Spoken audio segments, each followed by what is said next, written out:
A single dish named after a city, powerful enough to divide an entire country. Not a war, not a border wall, a pan of fried potatoes.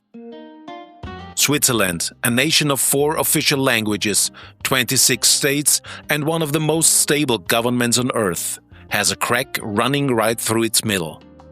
And that crack has a name. It is named after this dish. So what exactly did a farmer's breakfast from the city of Bern do that politicians, armies, and centuries of history could not?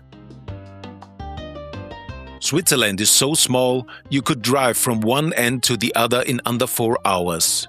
But somehow fits 4 languages, 4 distinct cultures, and 4 very different ways of seeing the world inside it.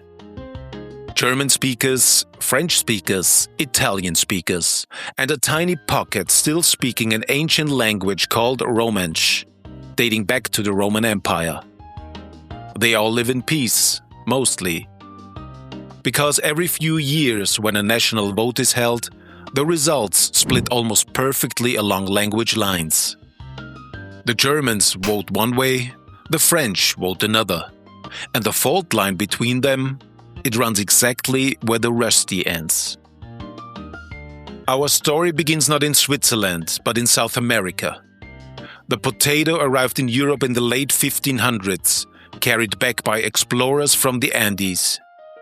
For nearly 200 years, most Europeans treated it with deep suspicion. It was fed to pigs, blamed for disease, refused at the dinner table. But not in Bern. The farmers of the canton of Bern were practical people. Cold winters, long days in the fields. They needed fuel, not philosophy. And the potato, grated, pressed into a pan, fried in butter until the outside crackled gold, gave them exactly that.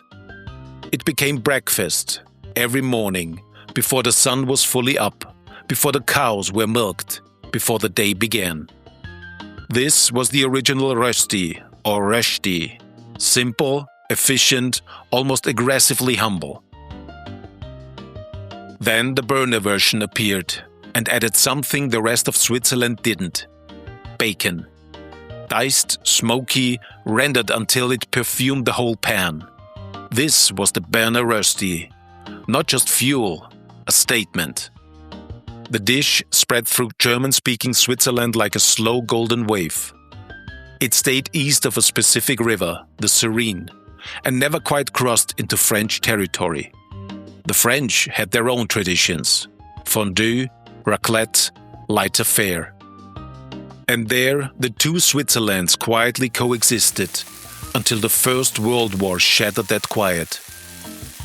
In 1914, Switzerland declared neutrality, but inside the country, opinions were anything but neutral.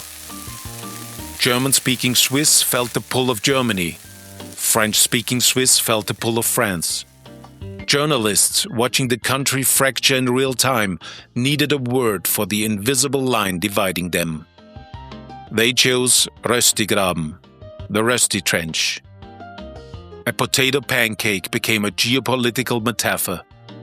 The term is still used today, in newspapers, in parliament, in conversations between neighbors who vote differently every single time.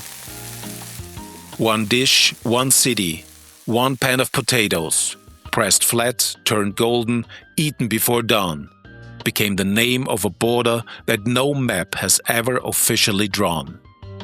That is the power of Berner Rösti. Follow the history, not just the recipe. More dishes are waiting.